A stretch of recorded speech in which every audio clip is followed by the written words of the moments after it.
Benarkah ada tujuan mulia seperti yang disampaikan oleh Menpan RB terkait dengan penghapusan tenaga honorer di tahun 2023 mendatang? Iya, ya kalau kita melihat ya dari tujuan penghapusan itu memang ada sisi positifnya. Oke. Dan tentu kalau secara pribadi saya sangat mendukung itu dalam rangka upaya untuk kita menciptakan aparat kita, ASN kita baik itu dari PNS maupun P3K, juga termasuk tenaga-tenaga honor kita yang lebih berkualitas di masa akan datang. Itu satu.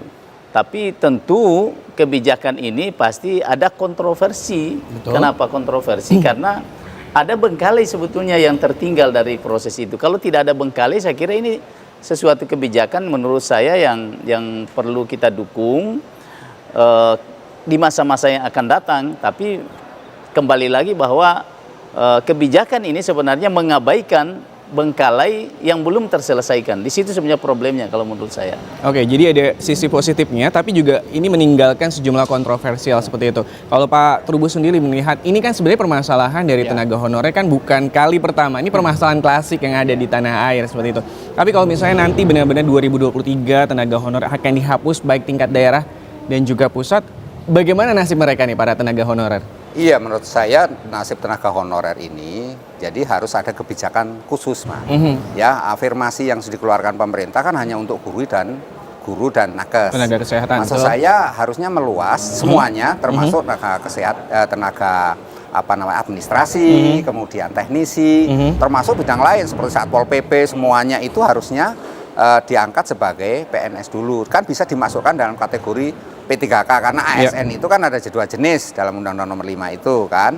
Jadi harusnya dia dimasukkan dulu di PP3K. Nah, dalam P3K itu pegawai pemerintah dengan perjanjian kerja itu artinya yang bersangkutan bekerja dalam masa pengawasan. Kalau misalnya nanti memang tidak dibutuhkan ya tinggal tidak usah diperpanjang kan sebenarnya seperti itu. Tetapi itu sudah memberikan solusi.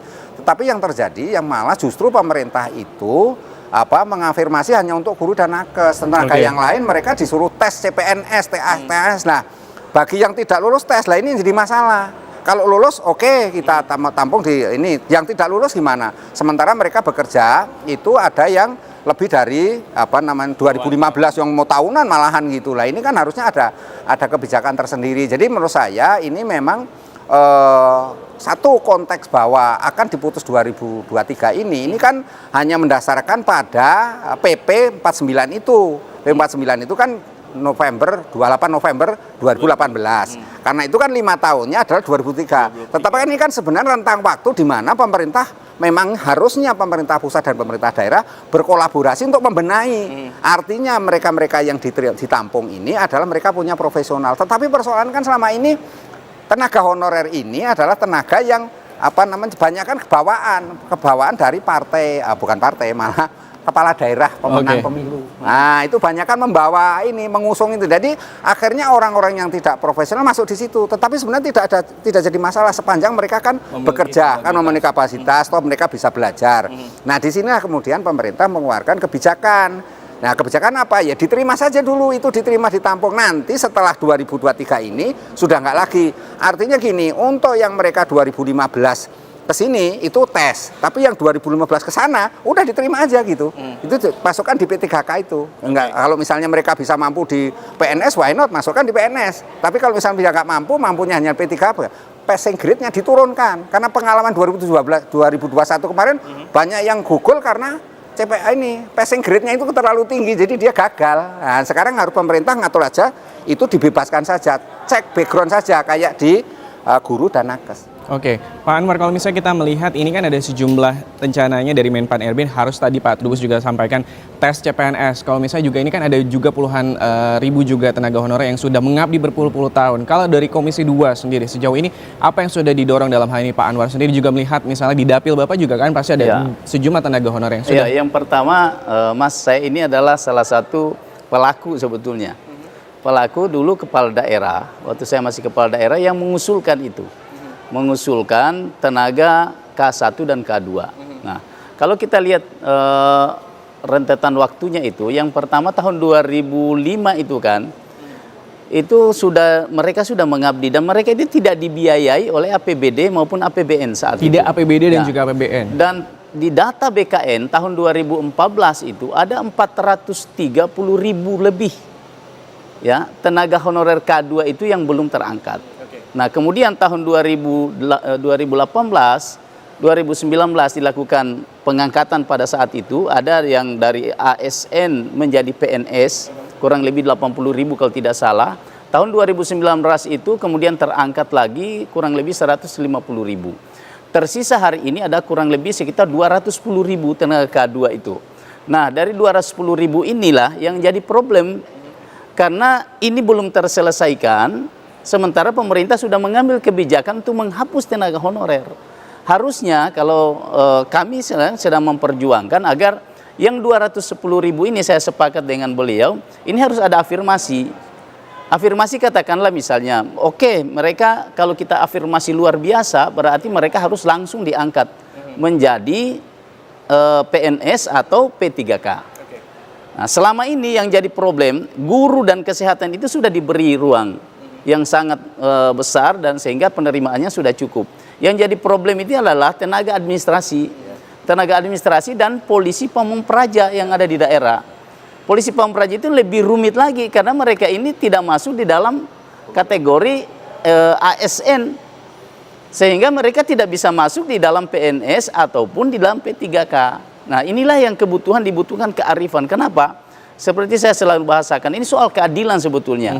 Keadilan negara kepada mereka. Karena sudah ada teman-teman mereka sudah diangkat menjadi menjadi PNS atau P3K, sementara mereka tidak. Nah, ini keadilan, dibutuhkan keadilan pemerintah. Yang kedua soal Pol PP. Pol PP ini kalau mau kita melakukan afirmasi, maka salah satunya itu revisi undang-undang tentang ASN. Itu harus dilakukan karena mereka ini kategorinya tidak jelas. Nah, yang ketiga, para polisi pamung praja ini harus ada kebijakan. Saya bicara dengan beberapa kepala daerah, polisi pamung praja itu bisa ditangani oleh daerah, tapi dengan ketentuan harus ada petunjuk dari pusat. Mereka ini masuk dalam kategori apa nih? Oke. Soal pembiayaan misalnya, itu juga sangat penting. Pemerintah pusat harus jelas memberi.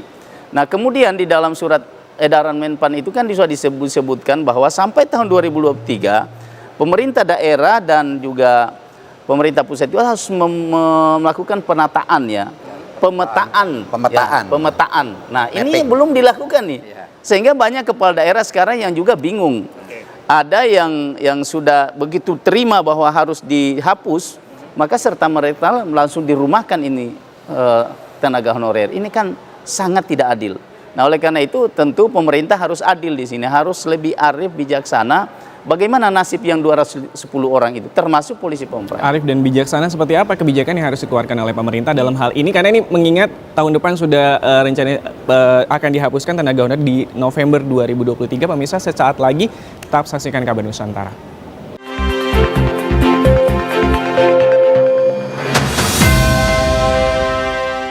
Saya yang bertanda tangan di bawah ini nama, ya kan, Anthony Ginting misalnya gitu, tempat tanggal lahir, ini dan seterusnya. Dengan ini menyatakan bersedia untuk diangkat jadi tenaga honorer dengan catatan: 1. Tidak menuntut gaji, 2. Tidak menuntut diangkat pegawai honor daerah, 3. Tidak menuntut untuk diangkat PNS. Itu betul kan? Dan itu terjadi di seluruh Indonesia, Bapak Ibu. Mana ada perjanjian kerja seperti itu? Tidak menuntut gaji, ini saja udah melanggar hak asasi manusia. Orang dipekerjakan tidak menuntut gaji. Yang kedua, tidak menuntut diangkat jadi honor daerah. Berarti mau ngapain dia kerja di situ? Honor apa dia di situ? Siapa yang mempekerjakannya? Kan nggak jelas. Yang ketiga, tidak menuntut jadi pegawai negeri. Ini sudah melanggar semua ini. Kenapa? Ini kan menuntut pegawai negeri ini. Berarti kan melanggar. Nah, berarti yang seperti ini, Bapak Ibu Saudara, ini harus dicatat oleh teman-teman. Kembali lagi dalam Kabar Nusantara, masih bersama dengan Subki Abdul, masih membahas ini terkait dengan bagaimana nasib para tenaga honorer di tahun 2023 yang nasibnya ini akan dihapuskan oleh pemerintah. Pak Trubus, kalau misalnya tadi juga Bapak sudah sempat memberikan sejumlah terkait dengan bagaimana kebijakan-kebijakan seharusnya diberikan oleh pemerintah. Salah satu kebijakan yang mungkin ini juga menjadi masih kontroversial adalah nantinya tenaga honorer akan dialihdayakan ke outsourcing. Bagaimana menurut pandangan dari Pak Trubus itu sendiri? Iya, menurut saya outsourcing ini bukan solusi, itu beda ranah atau beda domain ya. Jadi kalau misalnya mau di outsourcing, ini kan tenaga honorer ini belum tentu diterima di outsourcing, kan satu institusi sendiri, dia suatu organisasi sendiri, taruhlah dia perusahaan sendiri gitu ya. Perusahaan sendiri. Apakah dia mau menerima dari tenaga honorer, belum tentu dengan alasan mereka sudah tua, mereka sudah nggak produktif lagi atau apa, kan dia alasannya bisa saja, dan mereka lebih murah mencari orang yang kategori masih fresh graduate atau apa, kan lebih suka itu. Yang kedua adalah tidak semua daerah ada outsourcing sesuai dengan kebutuhan di daerah itu. Itu jadi masalah sendiri. Artinya apa? Untuk mengadakan outsourcing ini kan ada proses tersendiri. Tidak ujuk-ujuk tiba-tiba langsung bisa kita outsourcing saja. Nah, ini kan suatu hal yang berbeda. Meskipun pemerintah berdalih bahwa dengan outsourcing itu untuk memecahkan persoalan banyaknya tenaga honorer yang tidak memperoleh take home pay yang memadai. Itu persoalan kan di bawah UMR, ada yang take home pay-nya nggak jelas, ada yang nggak dibayar segala. Itu memang itu hal yang kita apresiasi, di mana pemerintah akhirnya nge-cut itu gitu. Tetapi persoalannya kemudian ketika di-cut itu harusnya pemerintah memikirkan bagaimana solusi yang paling strategis, tidak tiba-tiba hanya persoalan di kesejahteraan, persoalan di outsourcing atau persoalan di dalam hak-hak dan kewajibannya, tapi lebih dari itu adalah bagaimana wibawa negara. Kan ini soal public trust kan. Jadi negara itu punya kapasitas, negara punya kemampuan untuk itu semuanya, maka yang namanya tenaga honorer harus tetap saja diangkat dulu. Nanti yang berikutnya nggak apa-apa, nanti yang berikutnya setelah 2033 atau 2024 ini diundur aja. Menurut saya ini ditinjau ulang aja dulu. Jadi ditinjau dulu selama 2 tahun lagi, misalnya taruhnya 2024 lah misalnya gitu ya. Nah, itu sudah ada persiapan. Kalau ini misalnya 2003 ujuk-ujuk diputus, nggak bisa, tiba-tiba terjadi situasi daerah, terjadi kebingungan. Karena daerah selama ini yang namanya tenaga honorer itu menjadi tulang punggung. Kalau itu misalnya diadakan, lumpuh, pelayanan publik bisa lumpuh di daerah itu. Jadi kan saya lihat beberapa daerah pusing. Kalau soal anggaran, nggak ada masalah, daerah sudah punya cara sendiri-sendiri untuk memberikan solusinya seperti apa. Artinya di situ ada inovasi, ada kebijakan, ada namanya kreativitas dari kepala daerah untuk membiayai mengenai tenaga honor itu sendiri. Setuju Pak Anwar bahwa outsourcing atau pengalihan daya ke pihak ketiga ini bukan solusi untuk akhirnya bisa mengalihkan para tenaga honorer ini? Ya, seperti yang saya sampaikan di awal bahwa sebenarnya ada 2 persoalan nih. Persoalan yang harus diselesaikan oleh pemerintah adalah menyelesaikan tenaga honorer yang sudah mengabdi puluhan tahun itu. Mereka kebijakan pemerintah harus ada nih, apakah menjadi PNS atau P3K. Apakah dengan afirmasi biasa, afirmasi luar biasa, ya itu apapun dilakukan. Ini dulu diselesaikan. Kemudian yang kedua, outsourcing itu ada bagusnya juga sih sebenarnya dalam beberapa hal, misalnya tenaga kebersihan. Tapi ada hal-hal tertentu juga tidak bisa di outsourcing kan, misalnya karena misalnya tenaga komputer kita kan kita membutuhkan itu, tenaga administrasi. Nah, yang kedua soal polisi Pamong Praja, bagaimana penegak perda di daerah kemudian mau bisa ketigakan tuh. Padahal mereka ini adalah penegak peraturan daerah di daerah. Nah, oleh karena itu memang tidak ada solusi lain sebenarnya. Pemerintah harus melihat 2 hal. Satu, menyelesaikan yang belum selesai. Sejauh ini bagaimana Pak Anwar melihatnya dari Kementerian Menpan RB dan juga mungkin bekerjasama dengan beberapa mitra ataupun juga kementerian terkait untuk akhirnya bisa menyelesaikan permasalahan? Kan ini sudah berjalan nih. 2018, dulu 2014 kan selesai. 2018 sudah ada. 2019 juga sudah dilakukan. Sebaiknya 2021 ini pun juga ada dibuka peluang itu, tapi dengan peraturan yang terlalu ketat. Contoh misalnya, setiap orang yang akan ikut dalam seleksi P3K itu ada surat edaran Menpan RB bahwa harus memiliki surat keahlian. Nah, surat keahlian itu kan tidak semua dimiliki. Ya, satu misalnya. Nah, yang kedua misalnya polisi Pamong Praja. Sebenarnya kalau dikasih afirmasi satu, misalnya soal umur, itu kan harus diperhitungkan juga. Diberi afirmasi lah kalau ini kita mau menyelesaikan persoalan. Tetap seleksinya dilakukan P3K katakanlah melalui pintu itu, tapi ada afirmasi yang harus diberikan kepada mereka soal umur, kemudian keahlian tertentu. Kemudian kalau Pol PP itu kan gampang sekali sebetulnya. Pol PP itu dikasih syarat saja bahwa pernah diklat Pol PP. Itu tidak semua orang di luar itu bisa masuk. Kemudian passing grade-nya dikasih turun, itu juga solusi. Nah, yang ketiga yang jadi problem hari ini, katakanlah daerah mau membuka formasi itu, tapi kemudian setelah dibuka maka itu akan menerima secara umum. Contoh saya temukan baru-baru ini di daerah saya, dibuka ada 80 formasi di situ, tapi yang lulus cuma 1 orang karena tingginya standar yang digunakan. Nah, kalau mau diselesaikan persoalan ini, maunya pemerintah menurunkan itu, memberi afirmasi khusus sehingga 210.000 ini selesai. 210.000 ini sudah termasuk Pol PP kalau yang saya tahu. Oke. Jadi ini kalau bisa nih apa yang sudah dilakukan sebelumnya di tahun-tahun sebelumnya juga dilakukan di tahun 2021. Harus dilanjutkan. Harus dilanjutkan. Nah, 2018, 2019. Tapi Pak Anwar melihat sejauh ini apakah ada tanda-tanda akan melakukan itu pemerintah? Jangan dijawab Ya, sekarang. kita pastinya, berharap kan sampai 2023 ini. Ini kan kemarin signal sampai 2023. Berarti kita berharap 2022 setahun lagi ini pemerintah akan melakukan kebijakan yang luar biasa sehingga ini bisa menjadi legacy juga sebetulnya bagi pemerintah yang ada sekarang, bahwa di akhir masa jabatan Pak Presiden berhasil menyelesaikan persoalan yang bertahun-tahun 210.000 orang terangkat. Ini luar biasa buat Bapak Presiden. Ya, apakah akan meninggalkan legacy yang cukup baik bagi tenaga honorer atau tidak, kita tunggu nanti bagaimana. Tapi jangan kemana-mana, bisa tetap saksikan dalam Kabun Nusantara.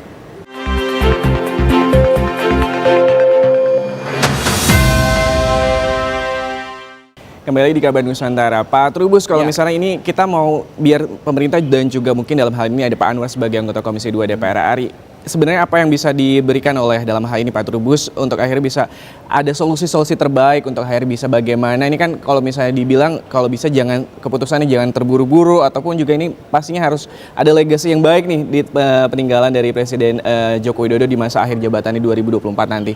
Iya, kalau saya sih mengusulkan satu ya, ini istilahnya penghapusan 2003 ini ditinjau ulang dulu. Ditinjau dulu dengan memperhatikan kondisi realitas setiap daerah yang memang sangat kebingungan dalam hal layanan publik. Karena begitu ditinggal honorer, memang ini pelayanan publiknya sangat terpengaruh, sangat signifikan gitu ya. Yang kedua bahwa kalau bisa semuanya itu diangkat saja. Jadi tidak usah afirmasi pada guru sama nakes saja. Semua tenaga kesehatan, tenaga administrasi, tenaga teknis, yang lainnya semuanya termasuk Satpol PP itu yang strategi itu semuanya. Jadi diangkat saja semuanya pemerintah dengan pertimbangan bahwa ini demi kemaslahatan semuanya. Yang ketiga menurut saya ini kan menyangkut political will. Sekarang tinggal bagaimana pemerintah itu mau selesai atau tidak. Lah kalau menurut saya diselesaikan dengan cara apa? Diangkat aja semuanya. Kira-kira mau atau enggak? Harus mau dong, harus mau. Karena kalau tidak mau yang menjadi alasan apa? Anggaran ada. Anggaran ada, Mas. Setiap daerah ada yang namanya DAU, ada DAK, alokasi khusus, ada DID, insentif daerah, ada kalau istimewa ada daerah DAIS, dana istimewa. Itu semuanya dana ada, tinggal bagaimana kebijakan pemerintah daerah berani mengambil itu semuanya. Saya yakin kepala daerah dengan segala pertimbangan, karena kepala daerah itu dipilih oleh masyarakatnya. Dia akan dengan punya legasi sendiri untuk mengangkat itu tanpa mempertimbangkan apa yang di pusat. Apa yang di dalam surat edaran itu kan mengancam kepada daerah kalau misalnya nanti mengangkat akan ada sanksi. Saya rasa itu nggak akan ada sanksi, nggak akan punya keberanian untuk melakukan itu, Mas. Ini hanya sekedar istilahnya itu ya nakut-nakutin saja, itu nggak akan ada ini. Jadi kepala daerah akan mengambil, karena gimana misalnya layanan publik di daerah masyarakat harus dilakukan. Jadi menurut saya itu yang kepada Pak ini tolong disampaikan pada pemerintah bahwa tolong ini dikaji, jadi tidak ditunda dulu sampai sekian tahun lamanya, dibenari semuanya. Yang ada sekarang diangkat aja semuanya. Jadi semuanya, apalagi yang mereka sudah tua-tua, sudah berlama-lama, itu langsung saja, nggak usah pakai pertemuan, itu cukup cek background, selesai. Oke, sebenarnya dana anggaran ada baik di pemerintah daerah maupun pemerintah pusat dan juga kementerian dan juga lembaga. Payung hukumnya juga sudah ada, Pak Trubus ya? Iya, sudah ada. Lalu apa nih yang kira-kira Pak Anwar bisa lakukan di Komisi 2 untuk akhirnya setidaknya bisa menunda terlebih dahulu untuk penghapusan tenaga honor di tahun 2023 dan diberikan solusi seperti yang tadi juga Bapak sampaikan, ada 2 poin ataupun juga 3 poin tadi? Ya, jadi memang kita sangat memahami apa yang menjadi keinginan Menpan dan BKN ya. Terkait penyelesaian yang 210.000 orang ini, ya yang pertama tentu saya menyarankan supaya ini kan diklasifikasi yang memang sama sekali sudah tua-tua, yang mungkin pensiun tinggal setahun diangkat pensiun, itu diangkat langsung saja. Nah itu satu, itu harus ada kearifan sebetulnya, harus ada kebijakan wisdom yang sangat besar dari negara ini, terutama kepala pemerintahan kita, Pak Presiden, untuk melihat ini, karena ini kasihan mereka, kasihan, sama sekali kasihan, mereka sudah berjuang tanpa gaji dulu, nanti akhir-akhir ini baru mereka dapat honor, kemudian mereka tidak dihargai oleh negara. Ini zolim namanya, kalau menurut saya ini kezoliman. Nah, yang kedua, kepada mereka yang juga baru dan sangat dibutuhkan, ini kan otaknya masih fresh-fresh, silahkan dilakukan seleksi. Seleksi, tapi tentu dengan ada afirmasi, katakanlah misalnya passing grade-nya dikasih turun, supaya mereka bisa masuk. Yang penting mereka, kemudian yang ketiga, soal polisi Pamong Praja, ini tidak ada solusi lain kecuali revisi Undang-Undang ASN. Supaya polisi Pamong Praja ini tetap, karena ini sangat dibutuhkan di daerah. Sudah ada wacana terkait dengan revisi Undang-Undang ASN itu, Pak? Sementara di Komisi 2 sedang kami melakukan proses revisi Undang-Undang ASN itu. Nah, itu satu. Jadi, tapi intinya semua ini adalah pemerintah sebetulnya. Kami di DPR ini, khususnya di Komisi 2, mendorong itu. Termasuk setiap saat RDP dengan Pak Menteri, kemudian Kepala BKN, ini terus kami suarakan, supaya ini dilakukan betul pemetaan. Jangan terburu-buru melakukan penghentian itu tanpa ada pemetaan itu dulu. Dan pembicaraan yang baik dengan kepala daerah. Karena yang menjadi resiko ini kepala-kepala daerah. Ketika instruksi semua dihapus, diberhentikan, ini gejolak pasti terjadi di daerah. Ya, oleh karena itu harus ada kerjasama pemetaan yang baik dulu, kemudian di mana dilihat yang memang masih bisa, karena ini juga banyak yang sudah tidak aktif, banyak yang sudah meninggal dari 210.000 itu, banyak yang sudah keluar, sudah bekerja di tempat lain. Nah, ini harus dilakukan pemetaan kembali, dan mereka yang masih bekerja itulah yang kita harus lakukan afirmasi dengan pengangkatan langsung. Kalau saya sering menyebut, Pak, itu afirmasi luar biasa. Ya, afirmasi biasa itu yang dilakukan tetap seleksi, tetap seleksi, tapi ada pengecualian tertentu. Nah, kemudian yang paling penting itu polisi Pamong Praja. Itu polisi Pamong Praja, ini jujur saja, ini sangat dibutuhkan di daerah. Itulah harapan daerah dalam penegakan perda retribusi, itu dari polisi Pamong Praja. Kalau polisi Pamong Praja berhenti, tidak ada lagi polisi Pamong Praja, itu pasti akan berpengaruh pada PAD daerah. Penegakan perda itu mereka yang lakukan. Terus wibawa pemerintah daerah ada di mana? Kalau kita berharap, apalagi kepolisian kita sekarang masih cukup, personilnya juga belum cukup, perbandingan penduduk dengan polisi belum ideal, kita masih butuh itu, masih sangat butuh polisi Pamong Praja sampai, dan itu sejarah kelahirannya memang polisi Pamong Praja itu sangat dibutuhkan di daerah. Baik, terima kasih Pak Anwar Hafid.